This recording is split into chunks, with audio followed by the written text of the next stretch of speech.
So what do you want to talk about in particular today, other than your book? Is there anything else you'd like to cover? And I started a Substack too. Oh, you did. My guest today is Julia Lupine. I'm going to read her newest biography. I don't know if you've had anybody read this before. Homesteader and former cave-dwelling electrosensitive refugee is a tireless advocate for public awareness about the wireless problem. She lives off grid in the American West with a bunch of cats and goats. Julia, welcome back to the EMF Remedy podcast. And thanks for having me on. Has the last year been a challenge for you? Have you had nothing to do but leisurely sit and write your book, or how have Well, things been?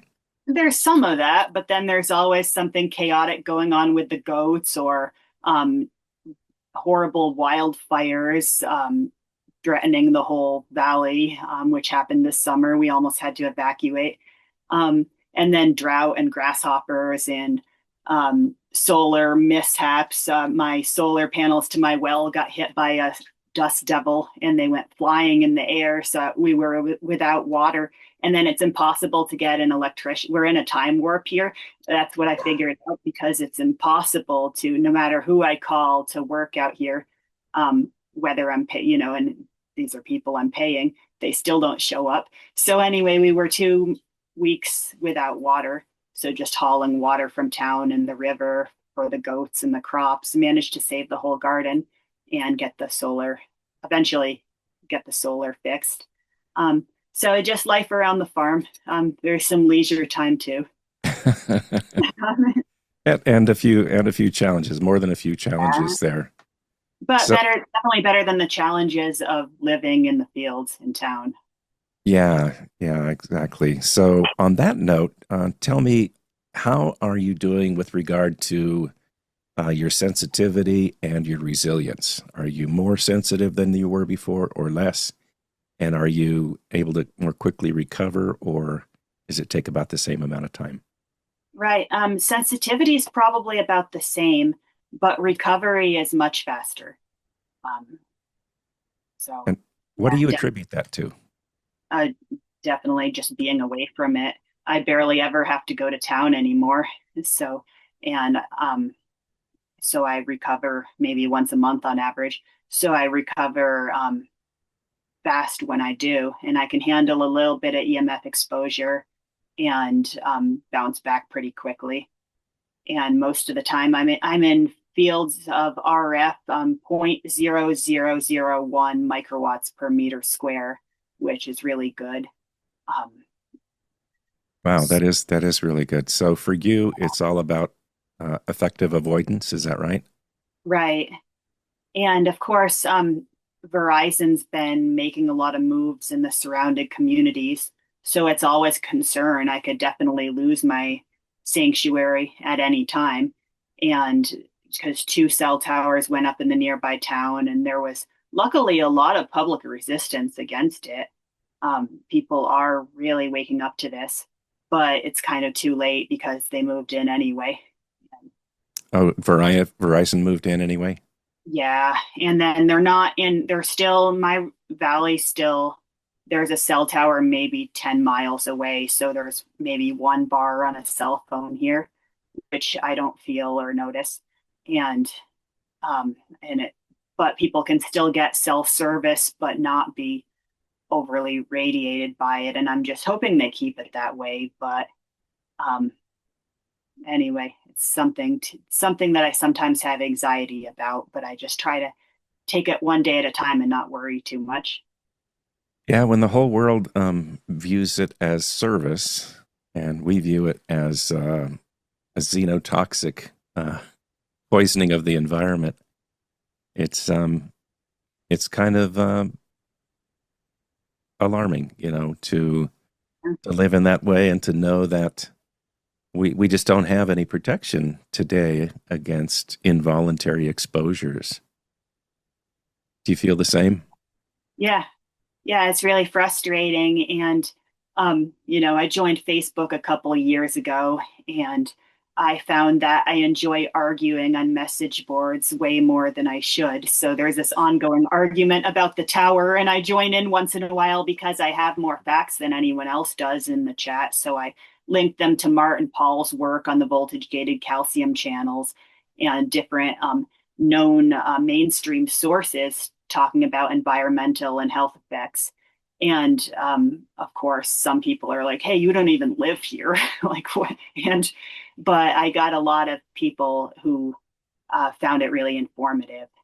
And then there's been town meetings going on about it because a lot of people don't want the cell tower here, luckily. And so I wasn't able to attend the meetings, but I talked to the main person who was fighting it because it was going to be next door to her and she didn't want it there. So I called her and told her about this lawyer, Andrew Campanelli, who I talk about in the book.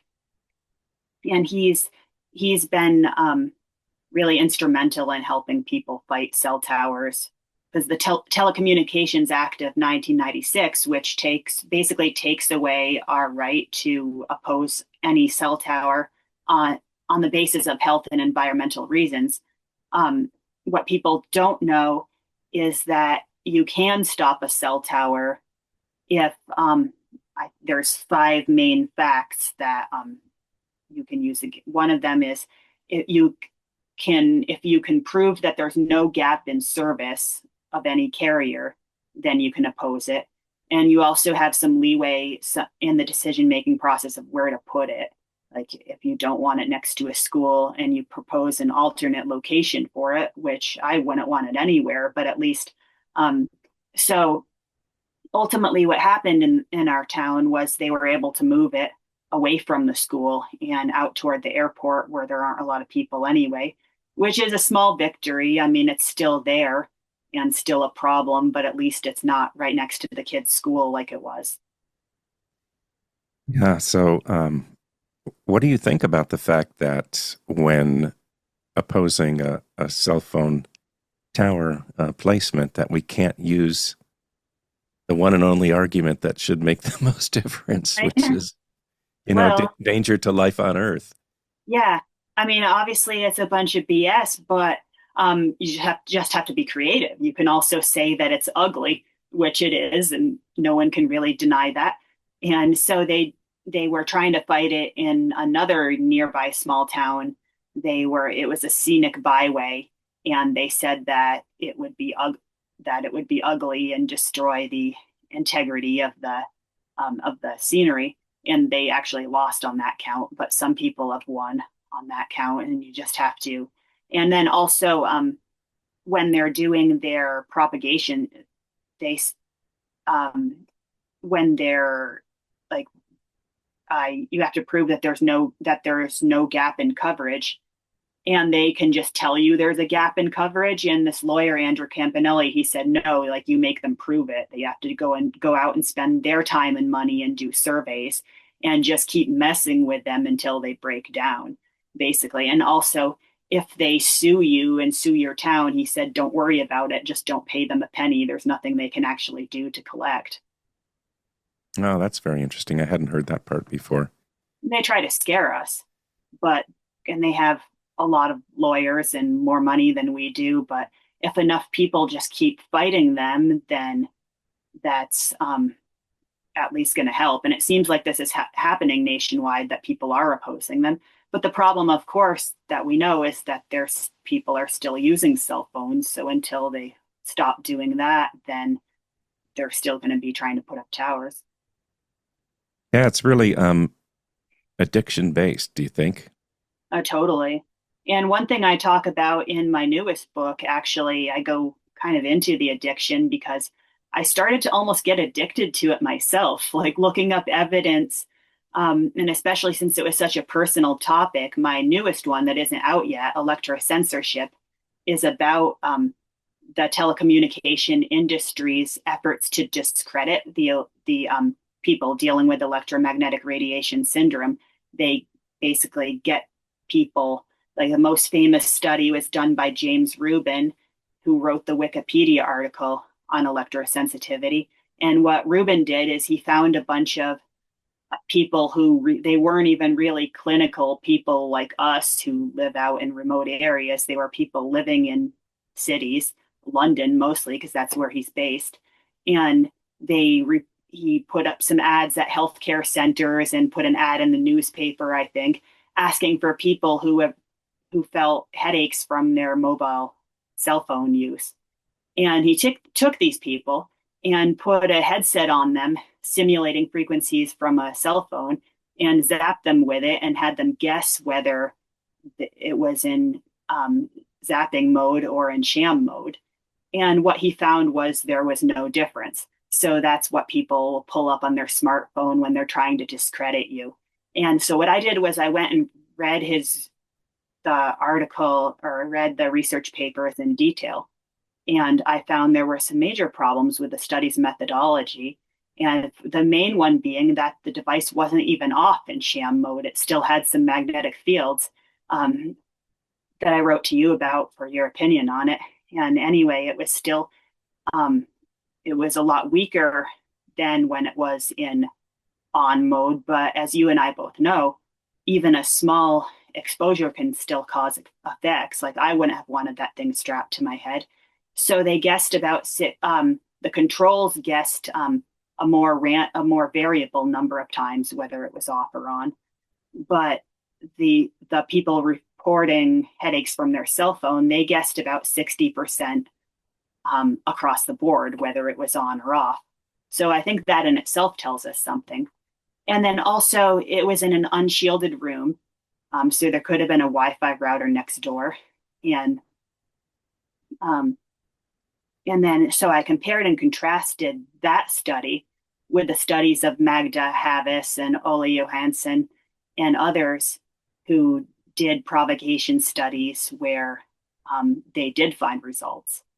And these studies were set up a lot better with more scientific protocol and actually measuring the background levels of radiation. But they're not the studies that you read about on Wikipedia. Right, right.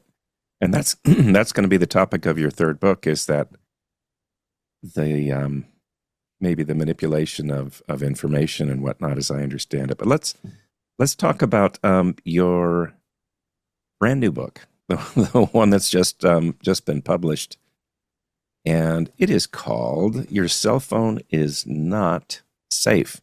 So a very subtle title there, and I'm going to show the front cover of the book.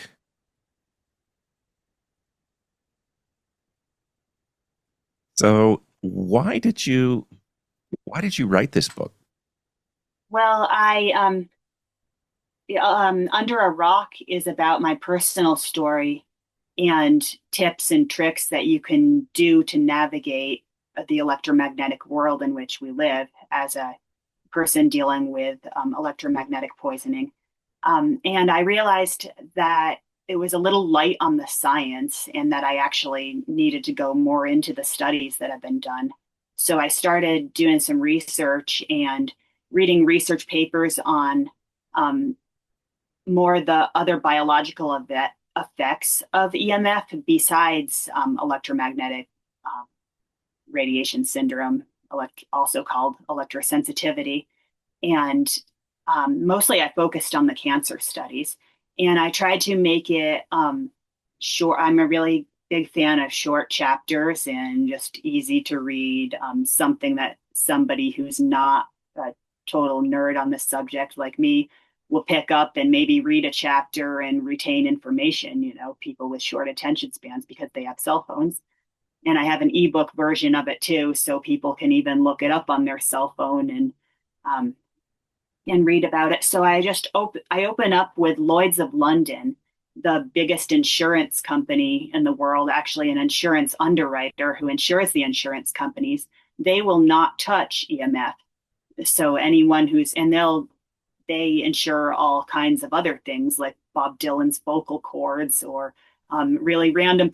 They even they're known for taking big risks like hurricanes and things like that, but they won't touch EMF. So that should tell us more than anything, because for them, it's about the money, and they don't want to lose money, and they don't really care about um, the health effects. They just don't want to lose money. So I open up with that. And then I go into the electromagnetic spectrum and how it affects people biologically and all life on Earth biologically. And I go into the studies of the different cancer research and research done by the telecommunications industry itself and what they found, which is basically that there's no effects. But then if you actually read their studies and look at the fine print, that sometimes tells a different story, that there actually were some effects, but they rigged it in certain ways to minimize the um, effects that were shown. And then independent researchers and what they found when they weren't being backed by telecommunication industry money. And the cover kind of disarms people, frankly. And I think it creates interest in a way that other really heavy scientific tomes might be a little bit off-putting or overwhelming. And so you've got these very brief chapters. Sometimes, I don't know, seems like 2 to 4 pages, and some maybe a little bit longer. And yet it is full of data from studies and whatnot. So of all of this, what are you getting in terms of feedback, or what do you think might be the most intriguing for people to know that maybe if they're not aware of this as an electrosensitive and this is all new to them, what do you think is the most startling part? Probably the classification as a 2B carcinogen, because they might not realize that this isn't actually just some woo woo invisible thing. It's actually measurable and being taken seriously by large organizations. And then also just the corruption aspect and the Lloyds of London, the insurance companies not covering it. So yeah, I just really tried to make it as accessible as possible to people, because you start talking about the electromagnetic spectrum and people's eyes immediately glaze over, because taught we're not taught about it in school at all. And when they do teach you that lesson in high school, it's so boring you fall asleep. So and then um, ever since, like, I did not understand what was happening at all when it first happened to me. I almost related it to the woo woo because I was feeling this stuff, but it was invisible and nobody else felt it. And um, I didn't even understand the difference between electricity in the wall and electricity from the cell phone. It's like was so mysterious and inaccessible. So I just try to like make it relatable. Like, hey, it's just the light spectrum, the invisible rainbow, except it's the parts of the rainbow we can't see.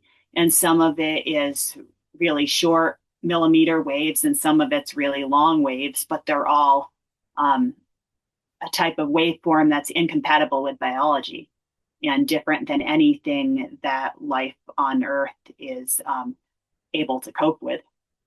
So is that what you think the problem is with synthetic fields? Is that they're not a part of nature? They're all man-made?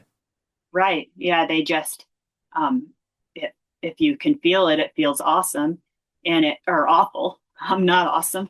And if you can't feel it, it might give you cancer anyway, or diabetes or some other problem that it's been linked with. Um, So you've done a lot of research in putting this book together. That's evident. Do you think that people who can't feel it are not being harmed by it, or just they can't feel it? they just can't feel it. As people have all these problems, like for, I actually talk about this in the newest book that isn't out yet, but have you heard of post POTS? It's post orthostatic tachycardial syndrome. That and it's electrosensitivity. It's so obvious. It's like the cordless phone studies by Magda Havis. People who like 40% of the people who she tested, their heart rate doubled when there was a cordless phone, and they didn't know if it was plugged in or not. And it didn't matter if they knew. It wasn't in their head. It was shown on an echocardiogram of their heart rate. doubling, and that's what's happening to these people. And it's just all um, the usual symptoms that are so familiar to us, but they have no idea what it is. And these kids, it's mostly young women that it happens to, and they're blogging about their experiences on social media. And um, Yeah. Yeah. I was just thinking about the portion of your book called Speaking of Distraction. Cell phones also are linked to ADHD. So, is it okay if I read a little bit of your book here? Go for it. It says, for a chilling preview of the neurological devastation that is likely to wreak havoc on our species if we don't clean up our act, just look at what it's doing to the kids. When I was a kid, after I rode my dinosaur home from school, and Julia, you're not that old, so you can't really claim that. But I, some, I sometimes watched cartoons, but I also played outside, picked up rocks and flowers, wrote stories, built things in my dad's workshop, etc. Other kids seemed to watch more TV than me and also were less creative on average, but they played outside also. And they could generally speak in complete sentences at least. Compare this to the children of today. All they want to do is look at screens. They're good at playing video games and can operate a smartphone better than any adult, but if you take that phone away, they just look lost, wander around with a blank look, or cry. I'm afraid we may be creating a race of autistic savants who will walk right into the trap of the metaverse, a 3D interactive internet world that will be accessed via virtual reality glasses or a brain chip. And it goes on to talk about Hugh Taylor, head of obstetrics at Yale University, and the study that he did correlating children's hyperactivity with how often their moms talked on the phone during pregnancy and etc. So let's talk a little bit about the potential danger to children. I feel horrible when I see kids with phones because their skulls are thinner than ours are. The safety test, which is already a joke to begin with, they test these phones on Sam, and Sam is a simulated anthropomorphic mannequin. He's a plastic head filled with salt water that they put a phone next to, and they see if the fluid heats up. And if the fluid does heat up, they just put a spacer in between Sam and the phone, so until it doesn't heat up. And then that the distance of the spacer is what they tell you in the fine microscopic print of their instruction manuals. That's how far they say to put it from your head. But anyway, so Sam is based on a 200-pound army dude. There's no like little Sam. There is no kid, and there's no Samantha. And Sam also doesn't have pets or and kids have a thinner skull, so the radiation penetrates deeper into their brain, and also their brains are still developing, so we shouldn't be zapping them with frequencies during this critical time. And I think that you can tell I'm not saying it's the only factor, but I noticed the rise in ADD in the 90s, which is when the towers started going up and personal computers became a mainstream thing. And I noticed the kids who had computers had more problems. And anyway, I just don't think that it's good what's happening to the kids. I saw some kids in the library last winter, and I noticed that they weren't reading the books. They were looking at the screen, but they seemed more mesmerized by the screen. And it was like this stupid, I think it was the Three Little Pigs. It was like this cartoon that they were watching on the screen, but they seemed not even interested in the story or even to be following what was going on. They were just entranced by the screen itself.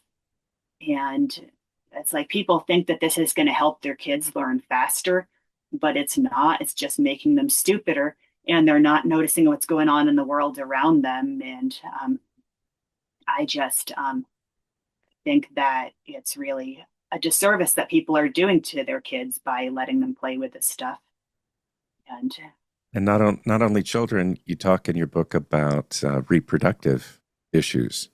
You've got the obvious reproductive issues with sperm for a man who keeps his cell phone in his pocket, in his front pocket, right?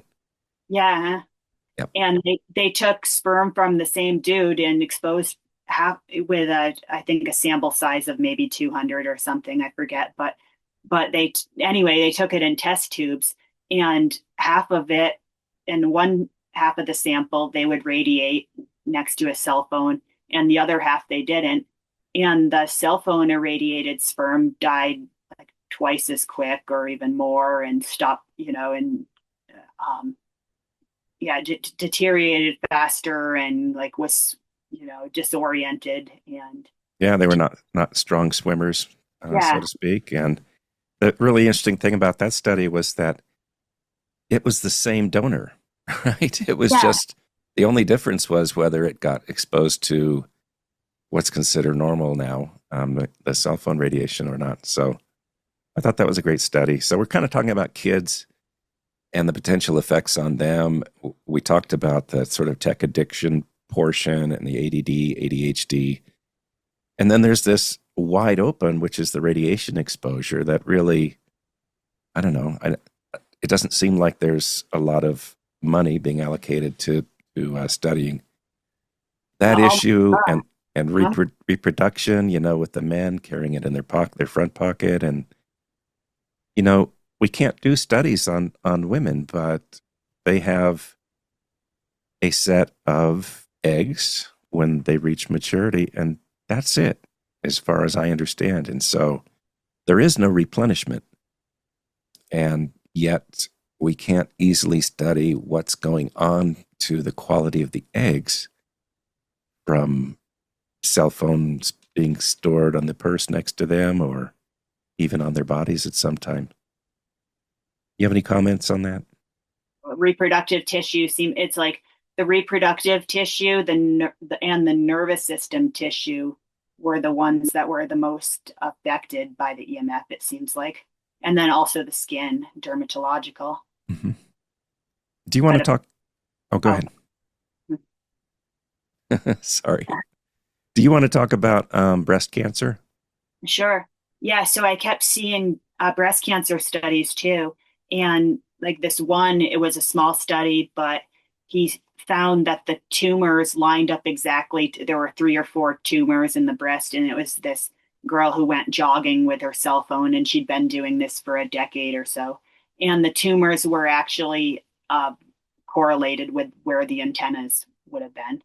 And there were like it was a cluster of three or four little tumors, and that's terrifying. But it's not an isolated incident that's been seen before, and it's this new type of breast cancer that surgeons have been reporting. That are these little clusters in one of the in a quadrant of the breast, generally correlating with where the cell phone was. And it's getting more and more common in young people, and people carry their cell phone in the bra. That's why I chose the title, the cover of my book, which is, for people who can't see the video, it's a pair of boobs in a pink sports bra with a phone, and on the phone there's a warning sticker that says, warning, this product is a class 2 carcinogen, may cause. And um, All these issues, yeah. uh, Yeah. So I think it is, the cover is very captivating in that way. I'm just going to read, if I may, in the chapter called Don't Put Your Phone in Your Bra.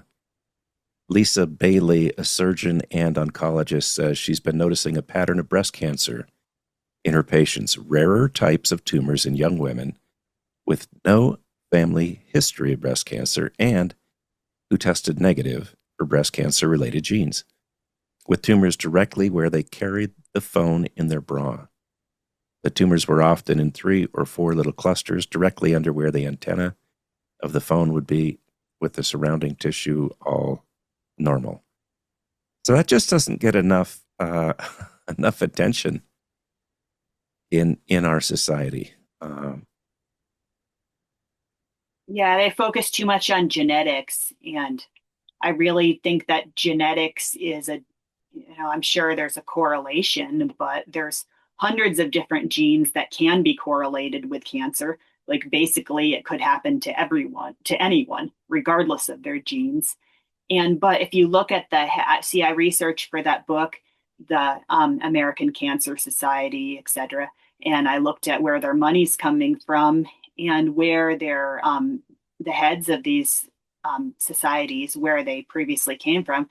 And what I saw was that there's a lot of money. The focus is on genetics right now and genetic engineering, basically, and biotech.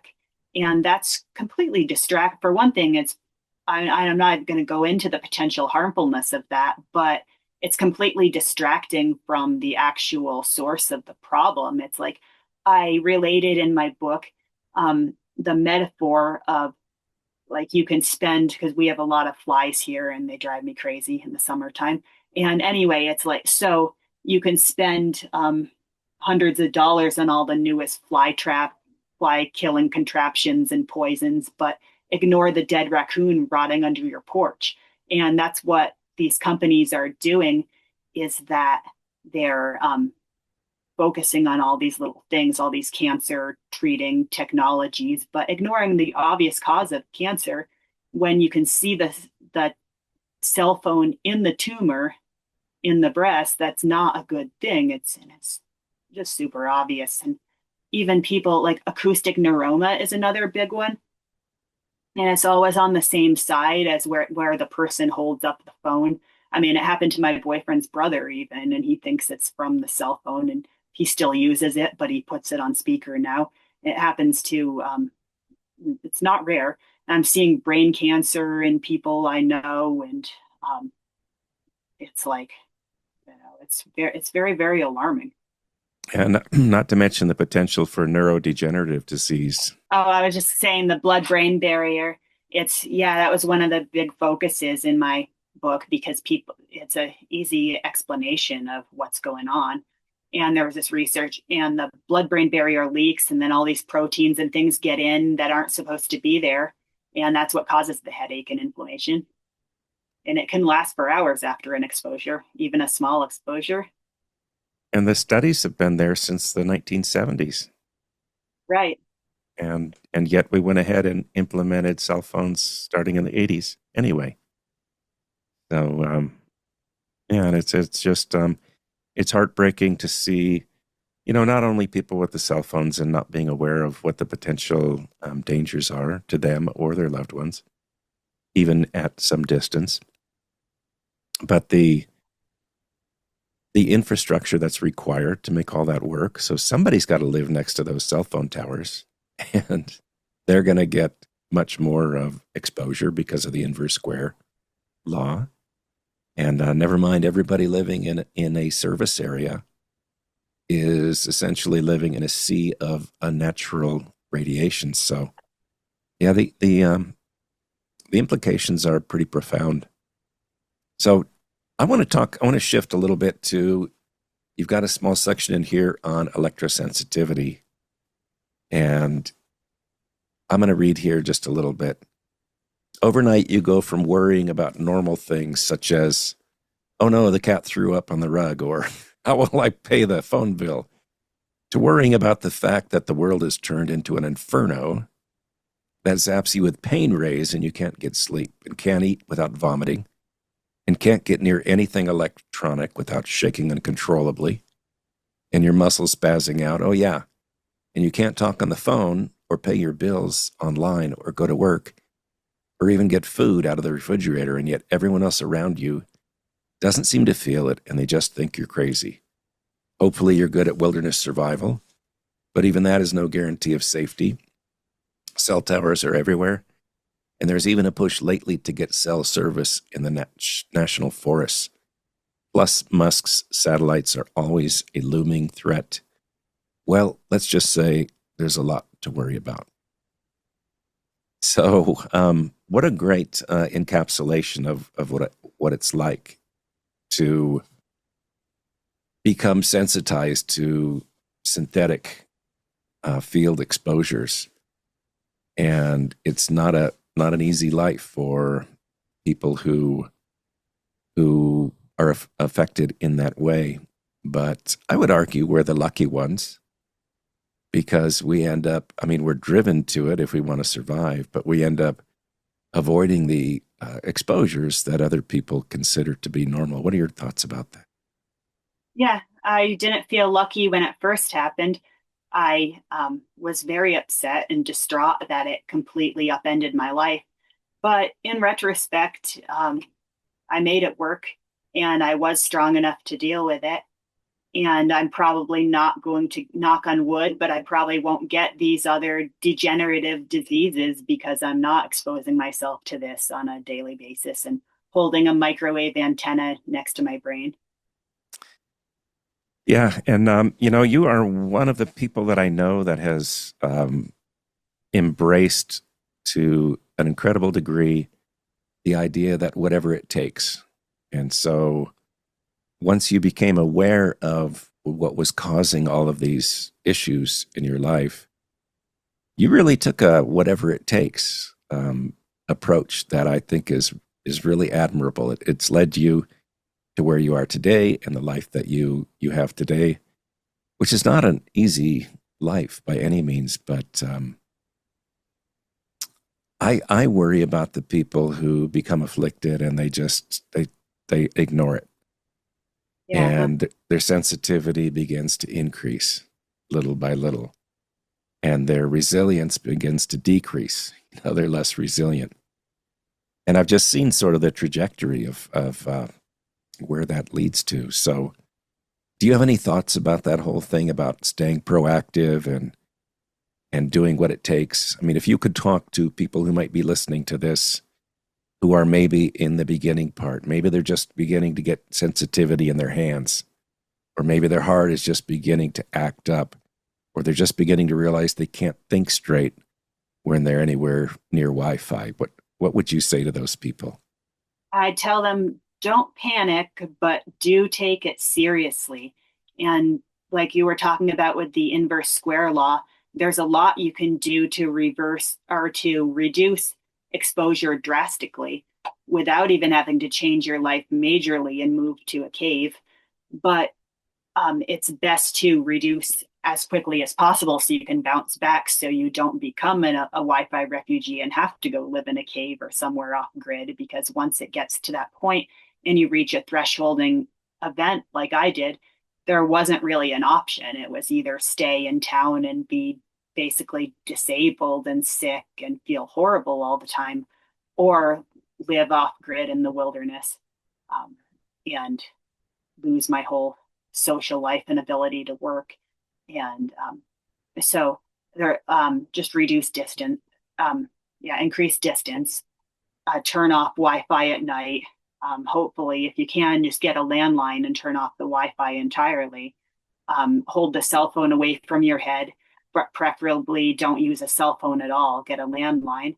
And definitely don't be texting and doing stupid stuff and playing games on your phone, because there's a lot of exposures that people do that are completely unnecessary. Fitbits, Alexa, like all this stupid stuff that doesn't even increase your quality of life. It's just maybe a little bit convenient. Um, but, if Alexa's telling you to buy toilet paper or reminding you of your to-do list, like maybe you're going to lose your memory and then rely on it. So perhaps it would be better to just not be outsourcing our thinking to these devices, for one thing, and then also using them just for the bare minimum of what we need for communication, while taking steps to get rid of the wireless components altogether and just go back to hardwired fiber optic, which works just as well, except that you can't walk around with it. And so what? You don't Yeah. need that in your pocket. So, are there any magic cures? Anything that you can buy or you can wear around your neck, or positive thinking? Whatever is gonna make this all better for you once you become sensitized. Oh, you'll love it. I did a whole 2 chapters on bliss ninny paraphernalia in my newest book that's coming out. And I actually called the companies and I borrowed your idea of going into the microwave antenna with one, or into the microwave oven, giant room size microwave oven with one of these pendants and holding it around in front of you to create a strong, coherent field of quantum tachyons. Right. And I wrote to these companies, and one of them didn't call me back, but the other two emailed me back and said, "Well, we do not endorse dangerous experiments such as going into the microwave oven, but here is our list of studies of." They look very convincing if you don't know what you're looking at, but I wasn't fooled by their studies by experts because obviously they just paid them. They're just as guilty as the cell phone companies, in my opinion, because they're preying on people's hopes to get better and stealing their last bit of money. They're like trolls under the bridge, and I just do not have any respect for harmonizer salesmen and pendants and stickers you put on your phone. Like, hey, that would be nice if that worked, but they're not based on science at all. They're just a bunch of stuff that sounds scientific to somebody who doesn't understand about the electromagnetic spectrum. And no, none of it works, but um, low tech technology like rocks do work to block the fields. Or my underground house that I'm building, that'll block everything. But Right. But not like one rock you can put in the corner of uh, your house and everything's magic. You're talking about surrounding yourself with, with rocks, and they don't yeah, have to be shungite or crystals. They can just be your generalized sandstone that I get out of the desert, but it yeah, is going to take a lot of it, and you can't just carry it around with you. And I was probably too nice to shungite and crystals in my first book because I was wearing some shungite bracelets, and they kind of made me feel a little bit. They crystals have mild piezoelectric properties, and but again, if you're not surrounded by them, then it's not really going to do anything. So I'd say they make a nice alternative to metal jewelry, which can conduct the fields and make things worse. If you wear a crystal, at least it's not doing that, but it's still not going to save you from EMF. And neither is a pendant or orgonite or any of this other stuff. Basically, you just have to stop using your cell phone. And that's the only thing that's really going to work. yep. And a lot of people will, a lot of people will stay in the cities and they'll continue to get sicker and sicker and they won't be able to divorce their cell phones. But we can make the information available to them and you can keep writing books and we can keep hoping for greater awareness. And if only one thing, maybe we can keep people from going down that detour of harmonizers and neutralizers and scalar energy devices and stickers and diodes and pendants and bracelets and all those different things that will have the effect of shrinking whatever's left in your wallet. Wallet. Potentially for people who can no longer work because they're so sick from electromagnetic poisoning. But anyway, so thanks for discussing that as well. So there's no, in your experience, there's no magic way out of this. That it's that these fields are poison. Is that Yeah, right? that's correct. The only long term solution is that we start using a totally different technology, which so far hasn't been invented that we know of, but where we could just go back to using go back to using landlines and fiber optic. It's going to be inconvenient because our whole civilization is based on the use of microwave radiation, but um, the healthcare cost is going to be astronomical, and everyone's going to be sick and dying and have cancer, which will be great for the pharmaceutical industry, but not so great for the people. Yeah, And that there's no solution except to change what we're doing here. yeah. So two more things real quick on harmonizers. You and I both know a lot of people who are electrically, we'll just call it electrically sensitive. Have you ever heard of anybody getting better? And I define getting better as decreased sensitivity and increased resilience from harmonizers or diodes or scalar energy and blah, blah, all that kind of stuff. No. Who am I to say what helps any particular person? I'm inclined to think that they are snake oil. And the last question I would ask is if they worked, wouldn't it be easy for either one of us with our stories and our backgrounds and all we've given up, to just embrace one of those and represent them and be an affiliate and make a fortune? That would be nice, but I still um will never sell out. Yeah, I want to be able to sleep at night. Huh? yeah, yeah, me too. So, anything else you feel passionate about that you would like people to know, who may become afflicted or think they're becoming afflicted? Maybe the idea of getting to a pristine place. What are your thoughts about that? Definitely, I would say, um, you know, get back to nature. And if this is happening to you, it's a wake up call from your higher self and from the earth, we could say, to stop poisoning the world around you with synthetic, artificial um, frequencies that aren't native to Earth. Just unplug and stop spending your life on it. And I know it's difficult because people depend on this for work and for every aspect of our civilization, but it has to change somewhere. And instead of spiraling into this electromagnetic dystopia that we're going into, we need to be going the other direction and growing our own food, getting back to nature. And whether we do this voluntarily or we're forced because we become too sick for it from this, it's best to get an early start as quickly as we can. And I've never met anyone that regrets it when they embrace an off-grid life, or just a more, even if you're not totally off grid, just taking the steps to get back to nature. That would be my advice to people. Right, right, yeah. And you mentioned off-grid living, so there's this whole category called off-grid living skills. And I Mm. think the majority of people have really no idea what that means. But there are different ways to cool your food. There are foods that don't need to be cooled. There are ways of heating your home that don't involve electricity, and on and on and on. So my thought, and I'd like to know what your thought is that when you develop off-grid living skills, it opens up an entire universe of housing opportunities that are much better than anything that's on grid. So your thoughts on that? All right. Well, it's a lot easier than people think. I don't have to worry about pipes freezing in the winter or um, not being able to pay the power bill or any of these things. I have a pretty simple, it takes a little longer to do dishes and laundry, and I take cold showers with the hose. I had a propane shower at one point, but it broke.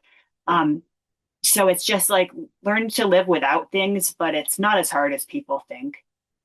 And it just takes a little bit of uh, learning to think differently about what um, what's convenient, and um, then there's also a lot you can do with DC power. I actually have a refrigerator now, but it's DC. It doesn't bother me a bit. But for years, I lived without a refrigerator, and there's not much that actually needs to be. And I live in the desert when it gets over 100 degrees in the summertime, and you still don't need refrigeration. Like stuff doesn't go bad as quickly as you would think it would be.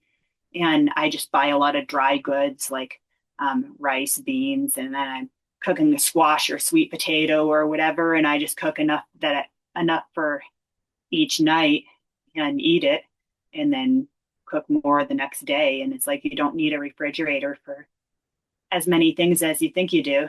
And I use it for the cheese now because I'm make cheese making and milk and yogurt, so that's kind of why I got it. But um, and then as far as heating goes, you can use a propane heater, or this camper is heated by a wood stove. So it's a little more work, but the quality of heat you get is a lot nicer. There's something really great about a wood fire. Yeah, we had when we lived off grid, we had a wood cook stove, so you could cook on the top of the wood stove, and then it had coils inside the firebox that heated the water. So that's how we got hot water. Mm. And then, of course, it would heat the entire house because it was a wood stove. And then the oven, you talk about it being superior heat. You had heat from all six sides. Mm. So cookies, bread, whatever were um, perfectly cooked. And it is more work, but somehow more. I we found it more satisfying. So one day maybe there'll be a Julia Lupine School of Off-Grid Living Skills. Julia, what do you think? Well, considering it, it's a bit disorganized still here, and I'm going to offer some off-grid living skills photo essays. I've started a Substack blog, and I'm just writing articles with pictures about daily life here on the farm and how not complicated it is actually.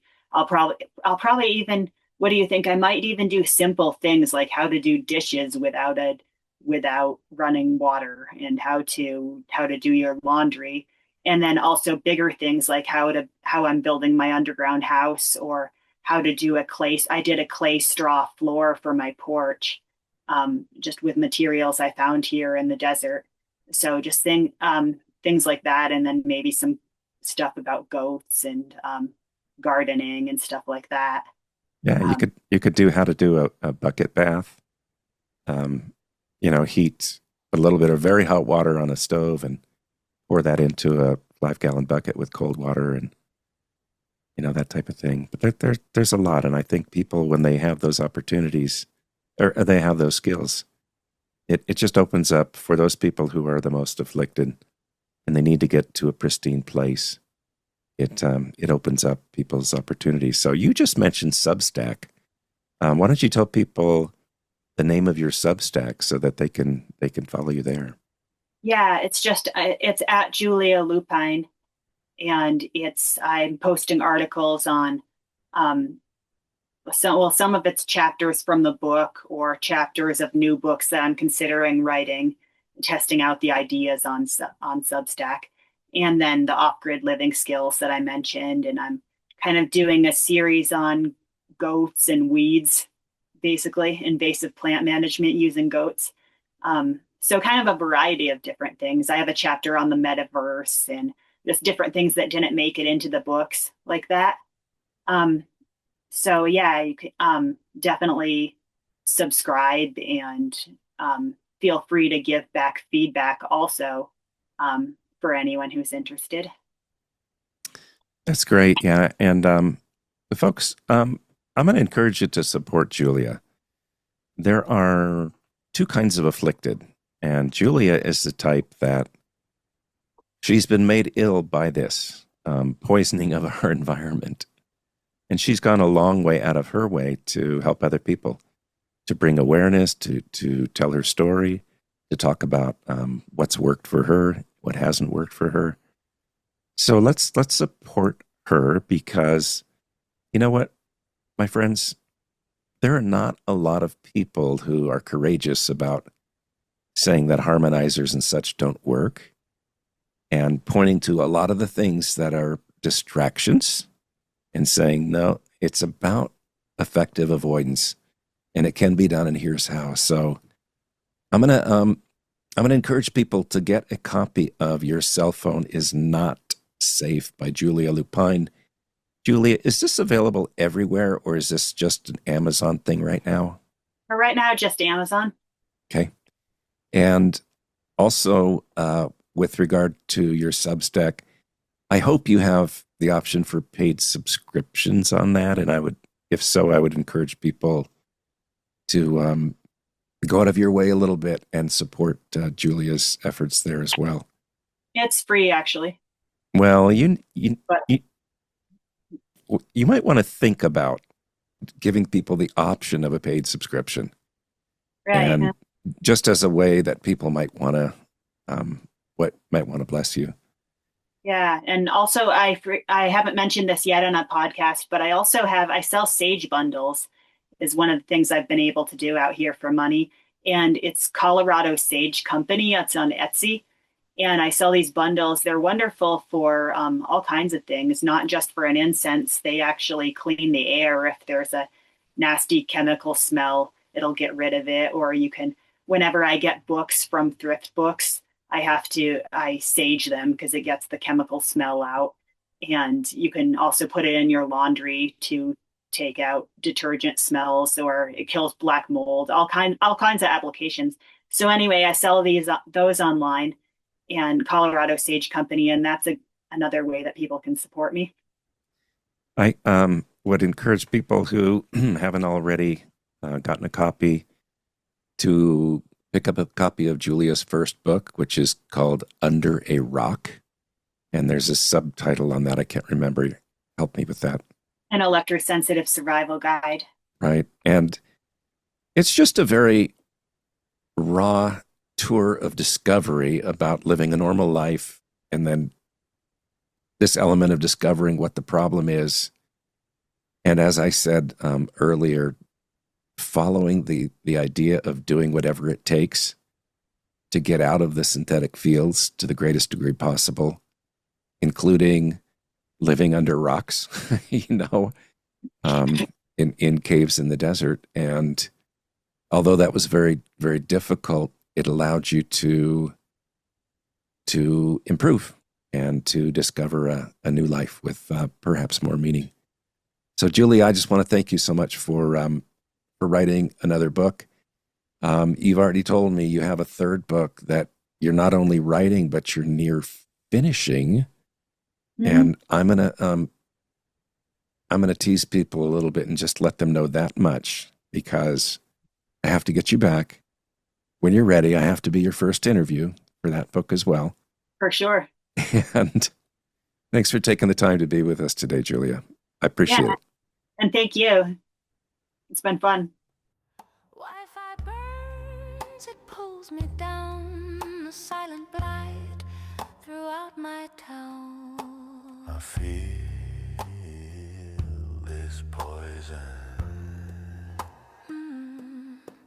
EHS, exploding head, I feel the harm, it gives me dread. I feel this poison.